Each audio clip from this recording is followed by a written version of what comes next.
빌립보서 1장 6절, 2장 13절 두 곳을 보겠습니다. 빌립보서 1장 6절, 2장 13절입니다.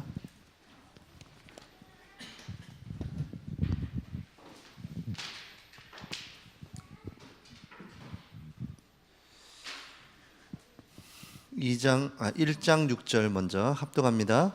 너희 안에서 착한 일을 시작하신 이가 그리스도 예수의 날까지 이루실 줄을 우리는 확신하노라. 2장 13절입니다. 너희 안에서 행하시는 이는 하나님이시니 자기의 기쁘신 뜻을 위하여 너희에게 소원을 두고 행하게 하시나니. 아멘. 제목은 하나님의 소원입니다.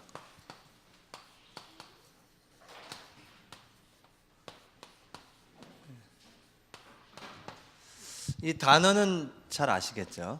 하나님의 소원. 단어 자체는 알겠는데 이제 이 단어가 내게 얼마만큼 붙잡혀지느냐가 핵심이죠. 우리가 많은 말씀을 듣죠. 많은 말씀을 듣는데 그 말씀이 우리 속에 레마로 다가오는 것이 중요하죠. 그래서 태영아라는 내용은 다 아시죠? 오늘 광고도 다 했잖아요. 태영아 전도학교가 핵심 후에 있습니다. 근데 그 광고가 담긴 분들은 오시겠죠. 네, 그겁니다. 그래서 여러분의 이 하나님의 소원이 여러분에게 담겨지고 붙잡혀져서 정말 그 하나님 소원을 이루어가는 여러분 되시기 바랍니다. 지난번에 그 목회대학원에서 목사님이 이런 얘기를 하시더라고요.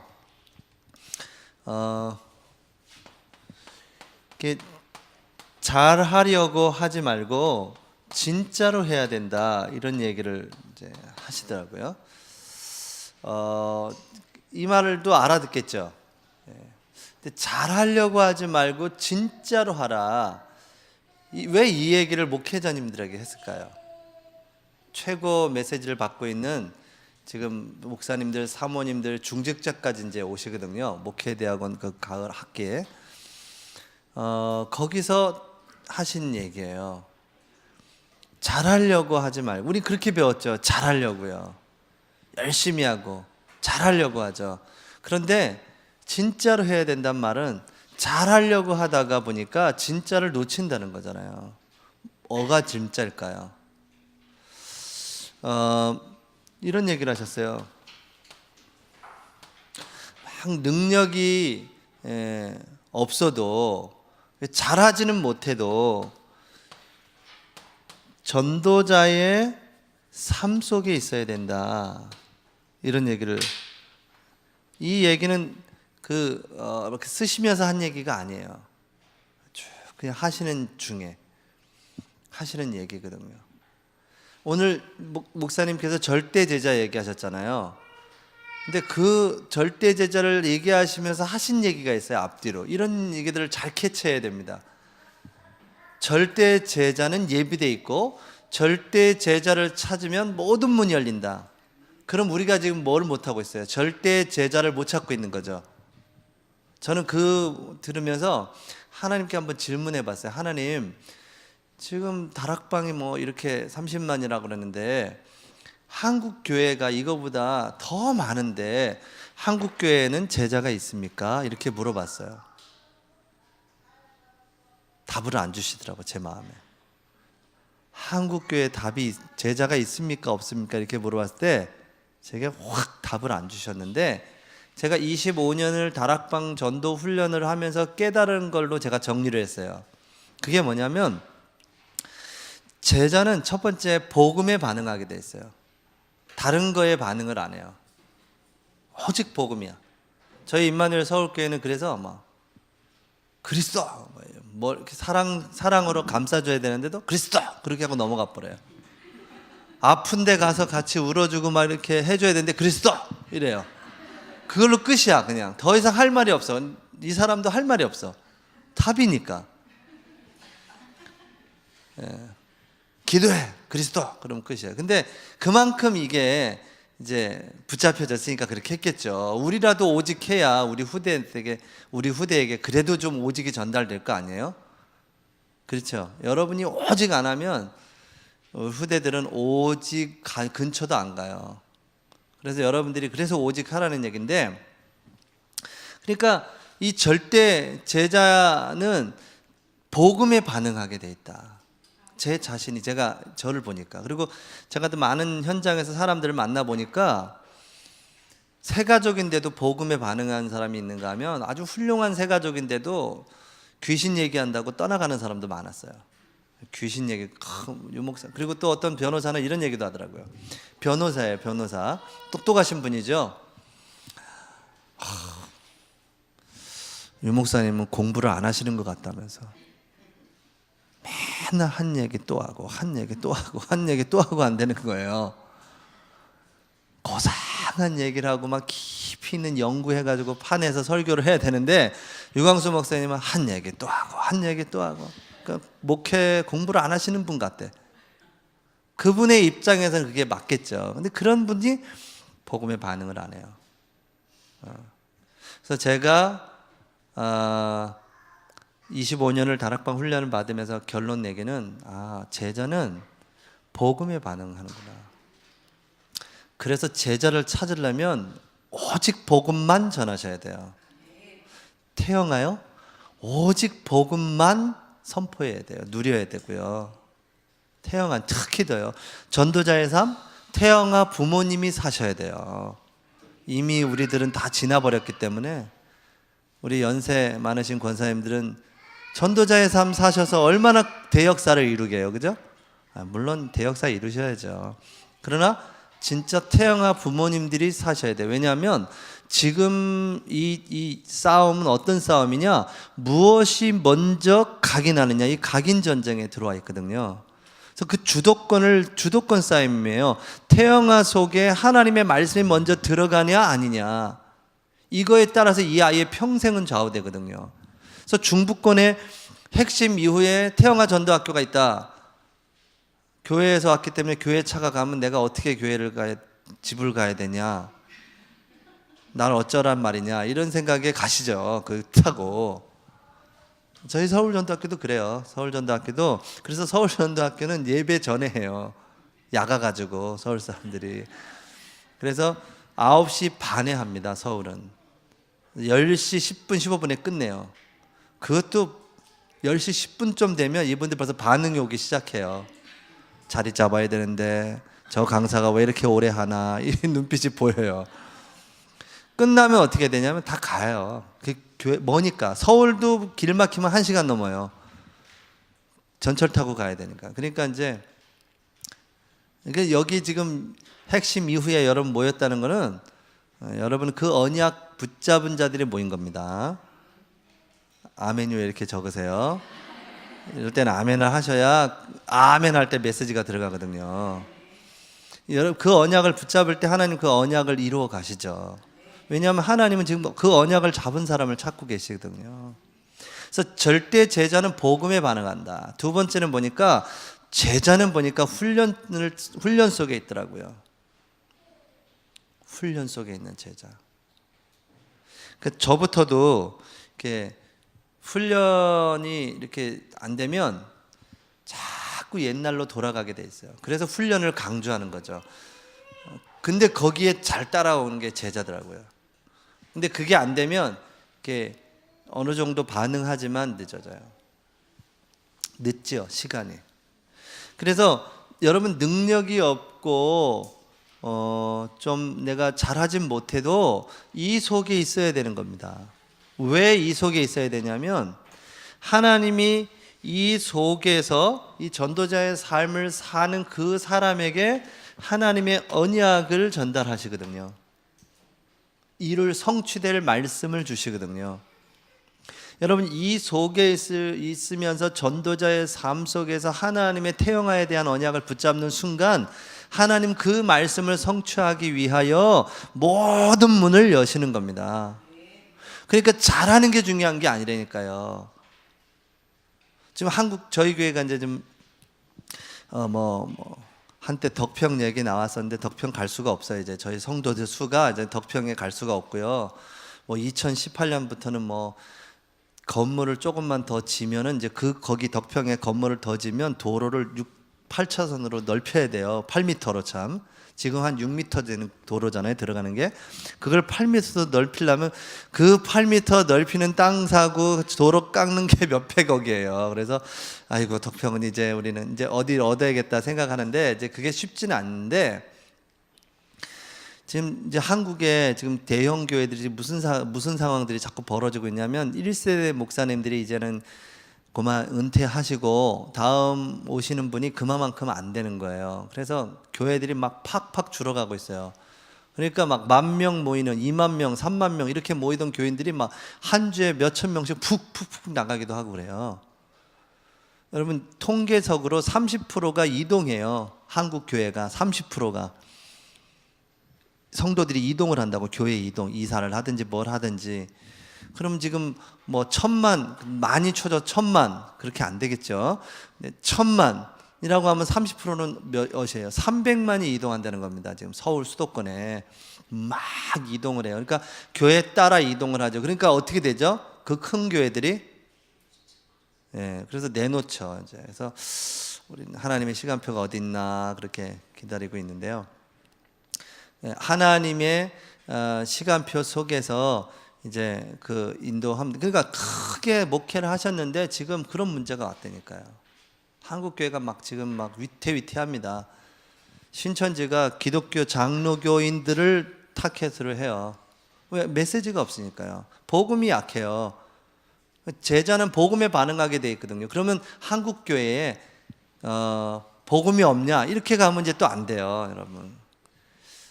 그러나 복음이 약한 건 사실이죠. 영적인 부분도 약하고요. 사단의 존재, 사단의 그런 활동 약해요. 그러다 보니까 공격당하는 걸 모르죠. 흑암세력과 영적 싸움하는 게 약해요. 사단 이제 무속인들 절대 안 만나려고 그러죠. 우린 무속인한테 복음 전하러 가는데 막 무속인 자녀하고 절대 만나게 하지 않고 막 이래요. 왜 그런지 모르겠어요. 약하니까, 내가 약하니까 그렇죠. 제자는 그 복음에 반응하게 돼 있는데 이 전도자의 삶을 살 때 이 언약, 하나님이 성취하실 그 언약을 이 전도자의 삶을 살고 있는 사람에게 허락하신다는 겁니다. 그래서 이 언약이 발견되면 어떻게 될까요?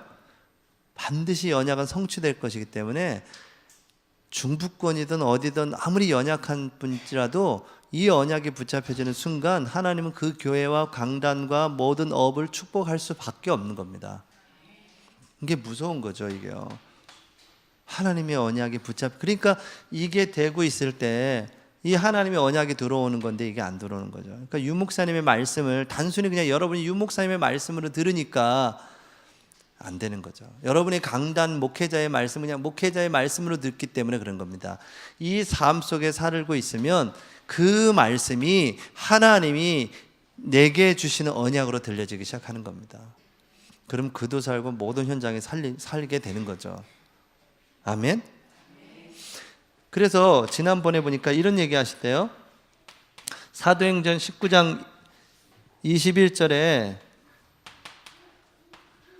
로마도 보아야 하리이다. 이 얘기를 로마도 보아야 하리라 했던 이 말씀을 가지고 유 목사님이 이렇게 표현하셨어요. 하나님이 이 시대에 원하시는 것을 발견한 사람이다.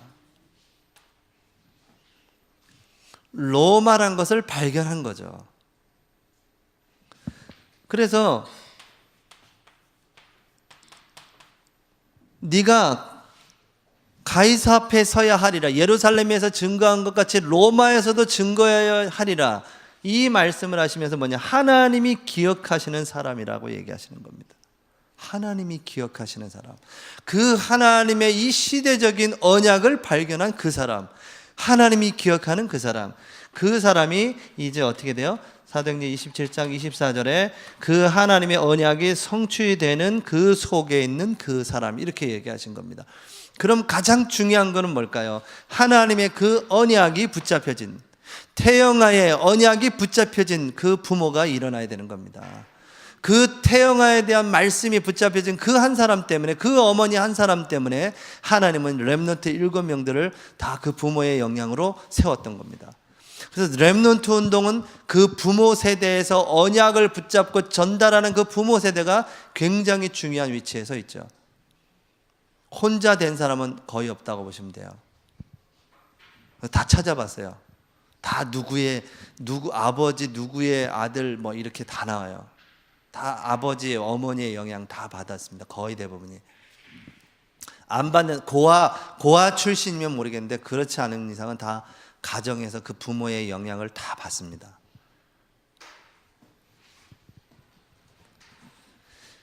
그래서 잘하려고 하지 마시고요, 진짜 하셔야 되는데, 진짜가 뭐냐면 그 하나님의 언약을 붙잡고 신앙생활 하셔야 돼요. 그 언약은 언제 들려지냐? 전도자의 삶을 살고 있을 때. 전도자의 삶을 살고 있다는 말이 이제 내 상태가 하나님의 말씀을 들을 수 있는 상태가 돼가는 겁니다. 이렇게 들을 수가 있어요. 동기가 우리 아이들이 이제 저한테 용돈을 달라고 그러잖아요. 그럼 용돈을 달라고 그러면 이제 부모님한테 잘 해가지고 받아가야 되잖아요. 근데 그런 거 없어. 걔는 그냥 아버지의 말을 듣지도 않아. 그냥 달래는 거죠. 네가 이걸 가지고 어떻게 써야 된다. 아이고 듣지도 않아. 그냥. 그러니까 아버지가, 부모님이 뭘 원하는지에 대해서 정확하게 알고 그걸 캐치하면 더 주죠. 필요한 대로 다 줍니다. 그게 맞으면. 근데 그렇지 않으면요, 얘가 그릇이 안 되기 때문에 별로 안 주고 싶어요. 줄 만큼만 줍니다. 500원짜리 동전이나 하나 이렇게 딱 던져주고 가는 거죠. 근데 필요하면 다 주게 돼서, 그게 부모의 마음이죠.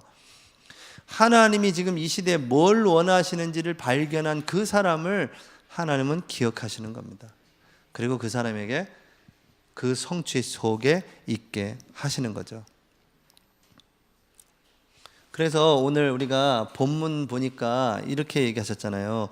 우리 안에서 이미 그분께서 착한 일을 시작하셨다니까요. 기억하시기 바랍니다. 하나님은 여러분을 부르실 때 이미 착한 일을 가지고 계세요. 그걸 벌써 시작하셨다니까요. 그래서 그 그리스도의 날까지 그걸 이루어 가세요. 믿으시기 바랍니다. 우리에게 필요한 건 믿음이에요. 전략도 아닙니다. 방법도 아니에요. 여러분, 다락방이 막 20가지 전도전략에서 막 현장에 막 여러 가지 많잖아요. 믿음이 없으면 그건 다 꽝입니다. 그거는 믿음이 없으면, 믿는 자가 해야 되는 겁니다. 믿음이 없으면 그 조직은 어느 날 무너지게 돼 있어요. 왜? 믿는 자가 없는데요. 렘넌트 대회를 하는데 부산에서, 백스코어에서 부산에서 할 때 저 10년 동안 그 렘넌트 스태프들 다 목사, 전도사, 막 교육자, 대학 청년들이 하잖아요. 전문인이 별로 없어요. 음향이나 이제 전문인들이 있을까? 그 하는 사람들은 전부 스태프들이에요. 그분들에게 사례를 주지 않아요. 전문인들 오면 어떻게 돼요? 많이 나가야 돼요. 4박 5일 하려면. 근데 저희들은요, 아이스크림 하나 주고, 몸에도 안 좋은 통닭 한 마리 주고, 뭐 이런 거. 밤에, 그것도 밤늦게 막 통닭 한 마리씩 줘요. 근데 제가 이제 유아렘넌트, 제가 태영아 사역하고 유아렘넌트 부서를 운영하잖아요. 저희 부서에는 권사님들이 많아요, 스텝이. 왜냐하면 태영아를 해야 되니까. 태영아는 그 태영아에 대한 뭘 알아야 사역을 하거든요. 그래서 권사님들, 사역자들이 많거든요. 근데 저희에게 배당된 통닭이 오면 별로 안 먹어요. 막 족발 이런 거 안 드세요. 우린 그런 거 별로 싫어하거든요. 그래서 저도 싫어해졌어요. 저희 여름 수련회 그 렘넌트 대회 하면 이렇게 도시락을 3박 4일 먹잖아요. 그분들은요, 그거 못 드세요. 그래가지고 저 전라도 분이 갓김치를 싸오고요. 갓김치를 일산이니까 일산 옆에 있는 권사님 막 냉장고 다 털어오죠. 막 김치 막 다 깻잎에 막 싸먹고 막. 아는 분들은 슬슬 오시더라고요. 이제 그거 떨어지는 거 드시려고. 옆에서 드시는데 안 줄 수 없잖아 또. 그렇게 해서 드리긴 했는데, 그러니까 저희 스태프들은 그 연세가 많으셔서 그런 거 잘 안 먹어요. 근데 그 렘넌트들한테 그 안 주는데도 하죠. 누가 뭐라든 안 해도. 왜 그럴까요? 그 언약이 있기 때문에 헌신하는 거죠. 그 언약이 없으면요, 더러워서 안 하는 거죠. 통닭. 나도 먹어 통닭 뭐 이러면서 안 먹는 거죠. 근데 그 언약이 있기 때문에 지금 렘넌트 대회가 이렇게 오는 겁니다. 여러분이 그 언약 속에 있어야 돼요. 그 언약이 발견될 때 핵심에 오는 겁니다. 나와 상관이 없으면 안 오게 돼 있어요. 근데 그 언약이 붙잡혀지면 누구와 상관없이 난 가게 돼 있어요. 그게 바로 언약의 사람들이죠. 그리고 2장 13절에는 뭐라고 돼 있어요? 13절 보니까 너희 안에서 이 일을 행하시는 분은 하나님이시래요. 너희 안에서 행하시는 이는 하나님이니 자기의 기쁘신 뜻을 위하여, 그 당신의 기쁘신 뜻을 위하여 우리 안에 소원을 두고 행하신다. 하나님이 우리 안에 소원을 두고 행하신다. 자, 우리 안에서 시작하셨는데 그 일을, 근데 그 일도 소원을 두신다는 겁니다. 하나님이 우리 속에. 우리가 한 게 없어요. 그 소원을 우리 속에 두시는 겁니다. 하나님이. 여러분 지금 뭘 품고 기도하십니까? 그걸 잘 점검하셔야 돼요. 그래서 태영아 부모가 렘넌트를 놓고 기도할 때 하나님이 이 아이를 통해서 뭘 하시려고 하는지 그걸 물어봐야 돼요. 그 말씀이 뭡니까? 그렇게. 그러면 하나님이 그 일을 이루어 가시죠. 그리스도의 날까지. 근데 문제는 그게 발견이 안 되니까 힘든 거죠. 그래서 태영아 부모님들이 제일 힘들어하는 게 뭐 여러 가지 많잖아요. 근데 제가 볼 때는 이미 생각에서 지는 것 같아요. 생각에서 이미 딱 난 육아는 힘들고 남편은 늦게 들어오고 들어와서 뭐 난 안 도와주고 맨날 혼자 엎어져 TV나 보고 있고 막 난 집에서 맨날 애나 키우고 있고 뭐 집에서 빨래나 설거지나 하고 남편 기다려야 되고 뭐 이런 생각에 딱 이미 져버렸어요. 하나님이 그 가정을 세우는 어미로 부르셨는데 그 사명보다는 지금 상황이 너무 힘든 거예요. 그리고 너무나 많은 정보들이 많아요. 잘 나가는 여자들에 대한 정보, 애 안 낳고 돌아다니시는 그 노처녀들의 정보들을 보면서 난 집에서 맨날 이러고 있는 내 모습이 한심스러운 거예요. 나는 언제나 뛰쳐나갈까 이러고 있는 거죠. 집에서 렘넌트를 키우고 언약을 전달하는 그 10년이 이 아이의 평생을 좌우할 뿐만 아니라 이 아이가 커서 성장해 갔을 때 내가 이제 하나님 앞에서 해야 될 일을 하면 되는데 그 10년이 나에게 지옥인 거예요. 나의 시간을 얘 때문에 다 뺏겠다고 생각하거든요. 거기에서부터 이제 생각에서 졌기 때문에 남편한테 요구하죠. 나만 이렇게 해야 돼. 넌 맨날 바깥으로 돌아다니고 와가지고 나 좀 도와줘 이러는 거죠. 나 좀 도와줘. 집에서 이제 제가 노는 날 청소를 이렇게 여보 청소기 좀 돌려줘. 알았어 도와줄게. 그 말 했다가 엄청 혼났습니다. 제가 도와줄게. 도와줄게. 이 일이 내 일이야? 이러는 거. 말 조심해야 돼 남자들은. 내가 해야 되는 일이야? 이렇게 얘기하니까 제가 할 말이 없어. 아니 그게 아니고 내가 할게. 우리 부목사님 중에 미국에 간 목사님 있는데 자기는 집에서 큰 소리 치고 산다는 거예요. 큰 소리 치고 막 우리는 맨날 아니야 막 이러고 사는데 거기는 큰 소리 치고 산대. 막 큰 소리 치고 살아. 어떻게 살아니까 청소는 내가 한다. 설거지는 내가 한다. 그러면서 큰 소리 치고 산다는 거예요. 잘 살아라면서 얘기를 했는데 도와줄게 그 말에 제가 엄청 혼났죠. 이게 내 아내 일이 있고 남편 일이 남자들 생각 속에 그런 거예요. 근데 이제 아내들이 그게 힘들다 보니까 남편한테 이렇게 도움을 자꾸 요청하는 거죠. 그래서 회사에서 끝날 시간이 언제쯤인지 알아요. 아내가 끝날 시간쯤에 전화를 하죠. 여보 어디야? 이미 나오는 중인데 어디야? 그냥 어디야? 중간쯤에 또 어디쯤이야? 분명히 도착할 시간이 됐는데 안 오면 전화 바로 옵니다. 어디야? 남자도 한술 더 떠서 분명히 지하 주차장에서 있는데도 차가 막혀. 오늘 왜 이렇게 차가 막히지? 좀만 기다려 이렇게 되죠. 그러나 그는 지금 지하 주차장에서 숨고르기를 하고 있는 거예요. 이렇게 내가 오늘 올라가면 이제 해야 될 일들이 태산같이 쌓여 있기 때문에 이렇게 하고 이제 올라가는 거죠. 요즘 젊은 아빠들이 그렇게 살아요.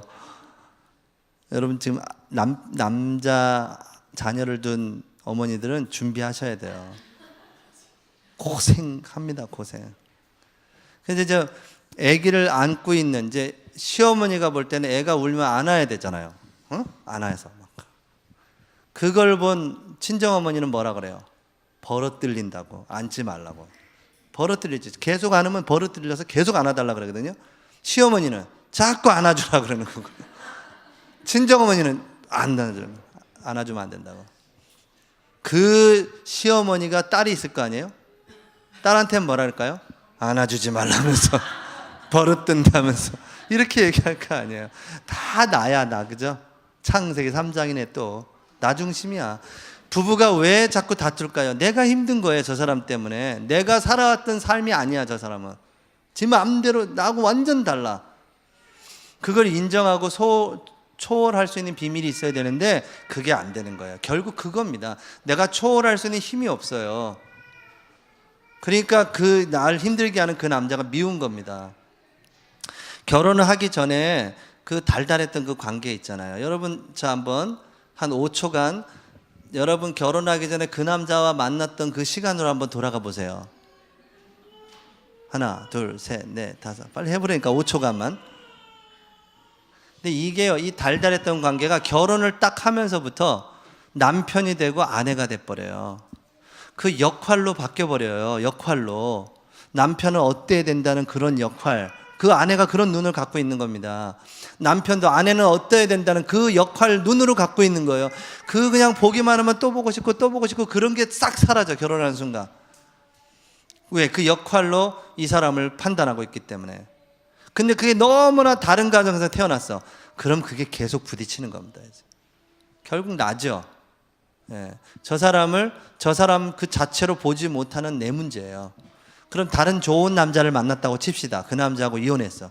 아, 난 너하고 못 살겠어. 못 살아. 헤어졌어요. 다른 남자를 만났다고 합시다. 당신 같은 사람은 절대 없어, 이 땅에. 그 남자를 만나도 또 붙게 돼 있죠. 똑같은 놈을 또 만났다 그래요. 똑같은 놈을 또 만나가지고 내가 이 고생을 한다 그래요. 근데 똑같은 놈이 아니고 똑같은 여시죠. 여의 니은. 똑같은 분이세요. 본인이 그 바뀌지 않는 이상은 절대 상대도 바뀔 수가 없는 건데 그 눈으로 결혼 생활을 유지하려 하니 힘든 겁니다. 그래서 유 목사님 결혼하기 전에 사명이 먼저냐 사랑이 먼저냐 했을 때 사명이 반드시 먼저 돼야 되는 거예요. 인간성도 없지 또 뭐 너무 사명 사랑이지 무슨 사명이냐 이럴 수 있잖아요.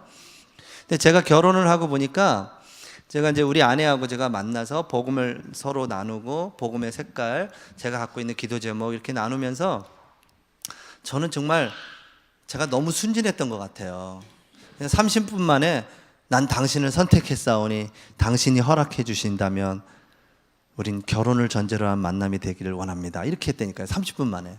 철이 없어가지고 여자를 못 만나봐가지고 내가 30분 만에 그렇게 해가지고 이 고생을 제가 몰랐어요. 제가 그런 분인 줄. 30분 만에 내가 그걸 어떻게 알아. 그 얘기를, 근데 이분도 그 다음날 전화가 왔어요, 저한테. 아, 나도 당신과 이렇게 대화를 하다 보니 그런 만남으로 하자. 그렇게 해서 이제 만남이 됐거든요. 한 6개월을 만나고 결혼을 했어요.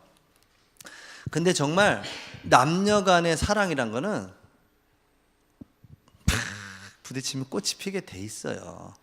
예? 뭐 사랑이 먼저냐 사명이 먼저냐 다. 근데 지금 살아와서 한 20년을 살아보니까 사명이 통하지 않으면 진짜 벌써 끝냈을 것 같아요. 벌써. 이게 하나님이 주신 그 영원한 언약을 향해서 같이 보고 가고 있잖아요. 그거 아니면 서론 인생에서 다 끝난다니까. 서론에서 다 무너져요. 그냥 혼자 사셔야 돼요. 그럴 거면 아예 혼자 그냥 사셔야 된다니까. 같이 함께 세계복음화를 이루어가는 걸 몰라요. 그 언약이 없으면. 그래서 사명이 먼저 딱 잡혀져야 돼. 그 언약이. 그래서 저는 청년들한테 얘기하고 싶은 게 뭐냐면, 많은 청년들하고 포럼을 해라. 사귀지 말고 포럼을 해. 포럼할 장들 많잖아요. 포럼을 하면서 그 언약을 확인해야 돼요. 이 인간이 바른 인간인가, 언약이 있냐 없냐. 그래서 결혼하고 나서 복음 있는데 결혼했는데 더 힘들어하는 분들 참 많이 봤거든요. 복음인데 저 인간은 왜 저런가, 이런 거거든요. 근데 그 인간은 복음하고 상관이 없어요. 그 인간은 복음하고 상관이, 이미 만들어진 12가지 문제는 본인이 어떻게 할 수가 없어요. 가문에서 내려온 배경이기 때문에. 그래서 그 포럼을 통해서 내가 저 인간을 품고 십자가로 지고 가야지 생각하시면 결혼하면 돼요. 안 되겠다 싶으면 빨리. 그러니까 포럼이 얼마나 중요해요. 포럼. 근데 이게 안 하고 결혼하기 전에 뭐 씌워서 결혼한다고. 보통 뭐가 씌워서 결혼해요. 사명이 먼저가 돼야 되는데 사랑이 먼저 되니까 제가 보니까 사랑으로 뭐 씌운 거예요. 결혼하고 나면 이제 그 씌운 게 이제 딱 벗겨지죠. 무시무시한 눈빛으로 바뀌어요. 영적 군사만 있어, 집에. 영적 군사만 있다니까, 집에. 아내는 없어. 아내는 없고 영적 군사야. 눈빛이 진짜 막 청소 도와줄게, 이게 도와주는 거야? 그렇게 무섭죠. 막 죄송합니다. 그러니까 군사로 있으면 안 돼요. 근데 다 군사로 서 있어 그냥. 이게 딱 열리고 나니까 이 사람이 이제 보이기 시작하는 거예요. 그러니까 이제 마음이 안 차죠. 계속 얘기하는 거예요. 그게 막 계속 부딪히는 거죠. 이 언약이 없었으면 주먹 날아갔을지도 모르고 엽차게 날아갔을지. 그러니까 여자분들이 많은데 제가 자꾸 이런 얘기하니까 좀 그러긴 한데, 옛날 분 여자분들이 자꾸 맞는 이유를 알겠어요. 남자를 화나게 해요. 왜냐하면 남자는 기억이 안 나요. 탁 다툼이 시작되잖아요. 그러면 남자는 이 혈액순환이 잘 안 돼. 일단 흥분하면 혈액순환이 안 돼가지고 뭔 얘기했는지 기억이 안 나요. 우리 아내가 저한테 물어보거든요. 뭐 잘못했어? 내가 잘못했다 그래요. 결국 잘못은 제가 했어. 난 세상에 내가 이렇게 죄 많은 인간인 줄 몰랐어요. 맨날 내가 회개해야 돼. 그냥 죄 많은 인간이에요 제가. 그래서 내가 잘못했어 그래요. 뭔지도 모르고 잘못했어 일단. 근데 우리 그분께서는 그냥 그걸 받아주고 품어주고, 그래 여보 이렇게 해야 되는데 뭘 잘못했냐 물어봐요. 뭘 잘못했는데 그 순간 또 하얘지죠. 이렇게. 그래서 제가 얘기한 10가지 얘기한 것 중에 9가지는 전부 그분이 원하는 답이 아니었어요. 그 원하는 답을 안 했으니까 또 그거 가지고 또 혼나는 거지. 원하는 답이 안 나왔으니까. 남자와 여자 구조 자체가 다른데, 그러니까 남자들이 화딱지가, 이게 말이 안 통하는데 계속 쪼여오잖아요. 막 계속 쪼여오면 착한 사람은 어떻게 할까요? 그냥 문을 열고 나가세요. 문을 열고 나가면 왜 나가냐면서 대화도 안 하고 왜 나가냐고 막 그래. 대화할 때도 눈을 보면서 대화해야 될 거 아니야. 막 이렇게. 남자들은 이렇게 집에 들어오면 핸드폰 이렇게 잡잖아요. 막 이렇게 하면서. 여자는 계속 얘기해. 아내는 지금 뭔가 계속 얘기하고 싶은데 남자는 이제 집에서 쉬고 싶은 거예요. 그래서 핸드폰을 이렇게 막 만지고 있으면 눈빛을 맞추고 얘기를 해야지. 우리 관계는 대화도 안 된다면서. 대화가 안 돼 이제. 응? 우리는 대화가 없다면서. 눈을 마주보고 대화를 해야지. 딴짓하면서 무슨 대화를 하냐면서. 그래가지고 옛날에 있었던 일을 다 끄집어내죠. 그래가지고 잘못했던 얘기를 10년 전 얘기를 다 끄집어내면 나는 이제 죄인이에요. 그래서 우리 아내가 이제 제가 한 20년 살고 나니까 아내가 뭐 얘기하려고 하면 핸드폰을 내려놔야 돼. 딱 내려놓고 들어야 돼. 끝났어요? 끝났어? 빨리 끝내려고 그래. 근데 좀처럼 끝내질 않아. 계속 얘기해. 계속. 우리 집 얘기가 아니고 그냥 제가 예를 든 거예요. 우리 집 얘기만은 아니에요. 제가 웃는 분들은 다 전과자라고 알겠습니다. 이렇게 그렇게 안 맞으니까 이 언약 하나가 안 통하면 그렇게 힘든 겁니다. 이게 삶이 자체가. 부부가 언약이 안 통하면, 사명이 안 통하면 사랑은 언젠간 식게 돼 있어요. 그 식는 날 이제 눈이 떠지는 거예요. 그러면 이제 예전에 나한테 작업 걸었던 그 남자가 자꾸 생각난다고. 그러면서 내가 우리 그분도 부산에서 잘 나가셨던 분이더라고. 부산에서 아주 진짜 잘 나갔던 분이세요. 많은 분들을 울렸다고 그러더라고. 많은 남자들을 울렸대요. 그래가지고 그러시냐고. 감사합니다. 그래서 제가 범사에 감사합니다. 그러면서 제가 살아요. 그러니까 이 언약이 통하는 만남이 그래서 중요한 겁니다. 청년들이. 자, 하나님의 소원을 함께 붙잡고 이 결혼 생활이 시작돼야 되는데 하나님의 소원이 안 통하고 하나님의 언약이 안 통하니까 그래서 여러분 남편들이 혹시 교회에는 나오는 남편이 있으면 말씀을 들을 수 있도록 그 분위기를 만들어주는 게 중요해요. 그래서 1부는 뭐 내가 해 볼 테니까 당신이 들어 뭐 이렇게 해서라도 말씀을 들을 수 있도록 하셔야 됩니다. 말씀이 들어가면 살거든요. 하나님이시니까 그 말씀 자체가. 오늘도 하나님은 이미 착한 일을 우리 안에서 시작하시고 우리에게 소원을 두고 이루어 가시기 때문에 그럼 그 소원이 내 안에 붙잡혀진 거 그게 확인이 돼야 되잖아요. 그런 축복 속에 여러분이 있으셔야 되겠죠. 그러면 하나님이 세밀하게 우리를 통하여 하시는 일을 보게 될 겁니다. 그래서 저도 이렇게 지금 지나와서 태영아 시기에 우리 아이를 키울 때 그런 영상들이나 이렇게 사진들을 보면 그냥 그것만 보고 있으면 너무 기쁘고 행복하고 감사하고 저 때가 있었구나 이래요. 그때가 제일 행복했던 것 같아요. 그 애기였을 때. 근데 크니까 이제 뭐 필요한 게 너무 많고 내 눈높이만큼 커가지고 막 째려보고 있고 군사가 2명이 더 있어요. 우리 그분으로 군사로 만족하는데 딸 둘이 군사가 돼 있어가지고 이번에 독일전 축구를 이렇게 봤는데 같이 어떻게 보게 됐어요. 나는 안 볼 거야. 난 뻔히 질 건데 뭘 보냐. 이제 나는 그런 메시지들이 이미 들어와 있었죠. 저는 독일은 피파 랭킹 1위고 우리는 59인데 해봤자 그냥. 근데 이제 우리 애들이 막 본다고 하니까 나도 이제 앉았어요. 근데 이제 우리나라는 막 죽을 똥 살똥 막 108km를 뛰었거든요. 우리 모든 팀들이 108km. 그러니까 막 뛰는데 얘네들은 슬렁슬렁슬렁 막 하는 거예요. 아이고, 그거 봐, 저 봐. 저렇게 해서 들어간다? 저렇게 해서 한 골 먹는 거야. 쟤네들 봐 얼마나 설렁설렁 저렇게 잘하냐. 저러다가 한 골 먹어. 막 이러면서 내가 막 옆에서 했더니 우리 딸들이 영적 군사의 눈빛으로 바뀌더니 아빠는 응원해도 이렇게 말똥한데 지금 그러자면서 막 혼내키는 것처럼 그래. 제가 이렇게 알았어. 얼마나 혼난지 몰라요. 군사가 2명이 더 늘었어요. 지금 점점 갈수록. 그래서 이제 아들하고만 이제 쿵짝쿵짝 잘 한번. 근데 또 아들은 또 엄마한테 잡혀 있어. 왜냐면 엄마에게서 용돈이 다 나오기 때문에. 옛날에 어렸을 때 그 책 같은 거 보면 아빠들이 그 경제 주도권이 엄마한테 넘어가 있잖아요. 월급 타면 통장으로 다 들어가 버리니까 뒷주머니 찰 수가 없거든요. 요즘에는 웬만하면 다 통장으로 다 들어가기 때문에. 근데 아빠가 이제 뭐 엄마의 허락을 다 맡아서 하니까 이마트에 가서 칼을 하나 사주려고 그래도 칼을 못 사줘요. 이렇게 장난감 칼 있지 않습니까? 그걸 하나를 못 사준다니까. 왜 못 사줄까요? 사주면 그렇잖아. 또 과격한 애를 갖다가 저런 칼을 사줬냐면서 바꿔오라면서 바꿔오라 그래. 그 칼을 들고 가가지고 바꿔야 되는 거예요. 그런 아빠들이 요즘 아빠들이 어떻게 할까요? 엄마한테 물어봐. 이제 이렇게 돼요. 엄마한테 물어봐. 주도권이 그렇게. 그거 하나 사주면 어때, 그죠? 근데 엄마는 그걸 못 사게 하죠. 막 과격하게 막 칼을 사주냐면서 막.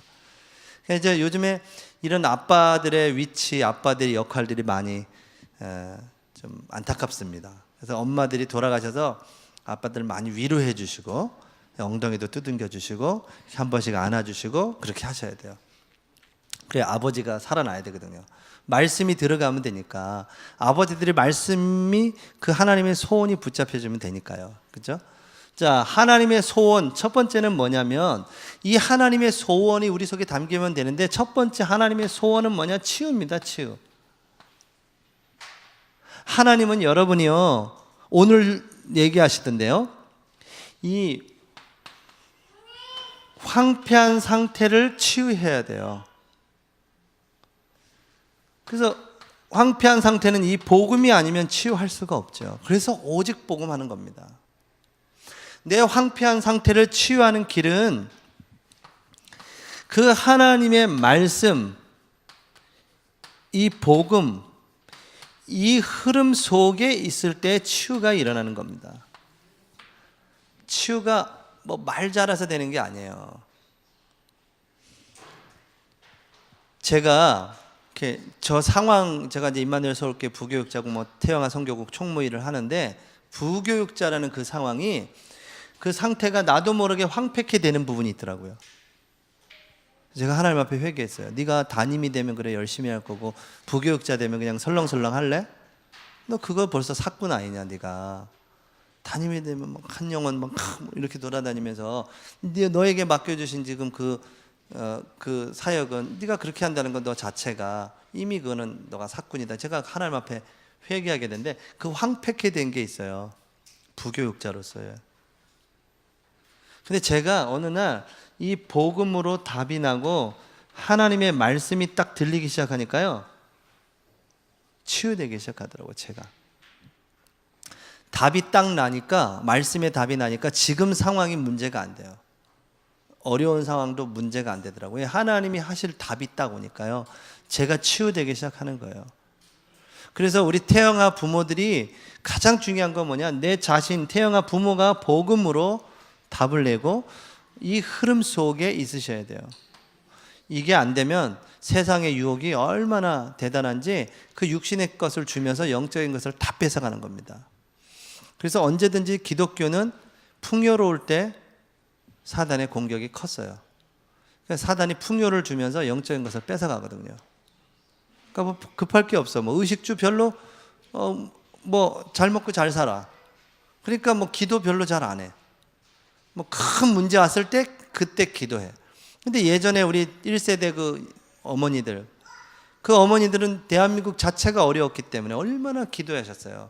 그게 하나님의 계획이지. 그렇게 하나님은 그 어머니들을 기도하게 하셔서 지금 대한민국을 이렇게 축복하셨는데, 지금은 새로운 기도가 시작돼야 돼요. 근데 의식주가 해결되고 나니까 기도를 안 하시죠. 새벽 기도도 별로 없고, 뭐 기도한다 그러면 별로 안 하고, 뭐 특별 새벽 기도 이래야 좀 나오죠. 그렇지 않으면 별로 안. 저희 교회도 그래요. 그러니까 사명의 기도가 회복돼야 돼요. 내가 무엇을 붙잡고 그 언약이 통하는 기도가 시작돼야 되는 겁니다. 이 흐름 속에 있을 때 그게 통하기 시작하는 겁니다. 그래서 언제 치유되냐 보니까 하나님이 나를 향하신 그 천명이 발견될 때 치유가 일어나기 시작하더라고요. 그래서 여러분이 이 황폐한 상태를 치유하는 여러분의 전도자의 삶이 있으셔야 돼요.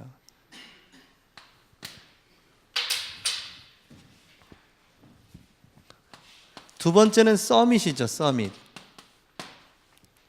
하나님의 소원은 뭐냐? 여러분이 복음으로 치유함을 받고 이 복음을 태영아에 각인하고 그 태영아 렘넌트를 서밋에 세우는 겁니다.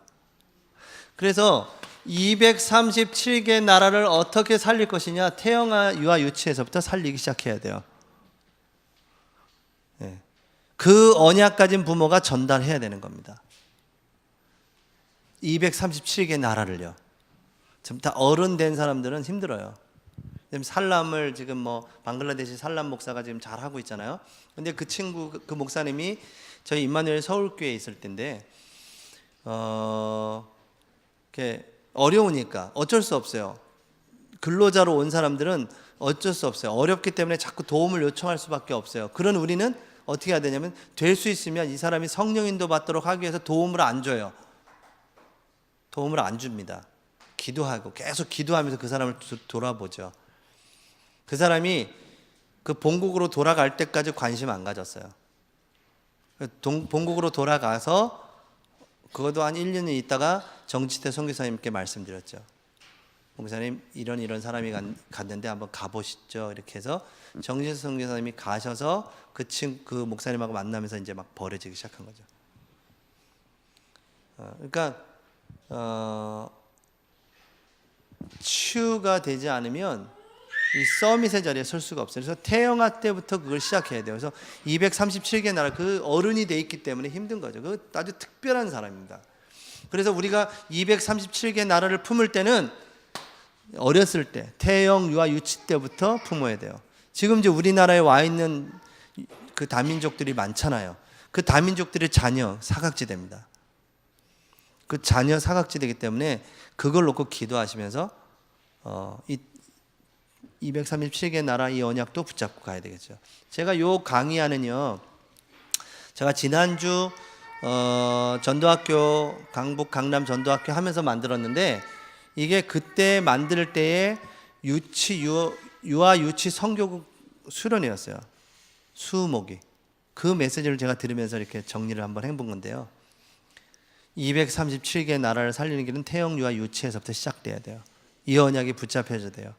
그 언약을 이미 하나님은 시작하셨어요. 여러분이 품으셔야 되는데, 그래서 어떻게 해야 되냐? 치유가 일어나야 된다. 어렸을 때 다 들어간 겁니다. 어렸을 때 치유하는 이 마지막 기회예요. 그리고 서밋의 영향을 받을 수 있는 기회가 바로 태영 유아 유치 시기죠. 여러분이 그래서 돌아가셔서 태영 유아 유치에 있는 엄마들을 잘 도와줘야 돼요. 그러니까 오늘은 보니까 방학을 해서 그런지 청년들도 있는 것 같은데, 지금부터 그걸 준비해야 되죠. 청년들은 이렇게 막 사역을 잘하고 지교회 사역도 잘하고 막 전문인으로서 활동도 하고 이런 부분도 필요하죠. 그거 하면서 내 가정과 결혼을 놓고 기도하셔야 돼요. 왜냐하면 내가 가정을 가져서 살아가야 날이 내가 지금까지 가정 갖기 전 날보다 더 많거든요. 그건 생각 안 하고 그냥 너무 사역만 너무 열심히. 저는 우리 딸들한테 얘기해요. 될 수 있으면 빨리 결혼했으면 좋겠다. 너네들이 빨리 결혼해서 빨리 애를 낳고 힘 있을 때 네가 세상을 나가야지 30대까지 막 열심히 살다가 애를 낳아 30 중반에 애를 낳아요. 힘도 없어. 애 키우기도 힘들어. 막 팔에 근육이 막 가도 팔다리가 다 쑤시고요. 막 이 무릎에 관절이 다 나가요. 나이 들어서 애 낳으면. 그래가지고 50이 돼가지고 사회생활을 50대는 순간 사회에서는 별로 그냥 아줌마로 보기 때문에, 그래서 힘이 있을 때 사회 나가려면 빨리 결혼을 해라. 저희 아이들한테도 얘기하거든요. 그게 어떻게 교육이 돼서 그런가 빨리 결혼을 하려고 그러대요. 아버지는 좀 섭섭하대요. 그러니까 딸들이 빨리 결혼한다니까 내가 그럼 제 손을 잡고 들어간다는 거지 뭐 이런 생각하니까 아빠들이 우는 걸 알겠어요. 지금. 근데 이 태영아 시기에 서밋으로의 영향을 받을 수 있는 거죠. 누구를 통해요? 부모를 통해서.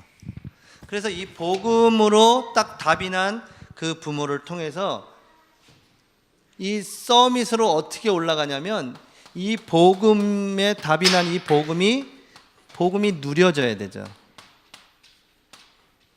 그래서 이미 하나님은 착한 일을 시작하셨기 때문에 하나님의 인도하심 속에 들어가는 게 중요해요. 서밋을 향해 가는 것은 하나님의 인도하는 그 속으로 들어가는 겁니다. 그 인도받기 위해서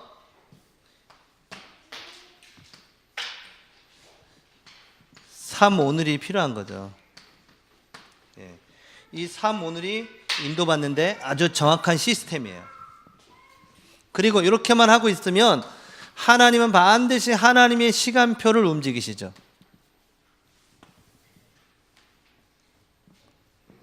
그래서 하나님의 언약이 붙잡힌 만큼 그 언약은 성취되게 돼 있기 때문에 시간표가 오기 때문에 기다리면 되는 겁니다. 근데 문제는 뭐예요? 왜 사람들이 못 기다리죠? 약속이 없기 때문에 그래요.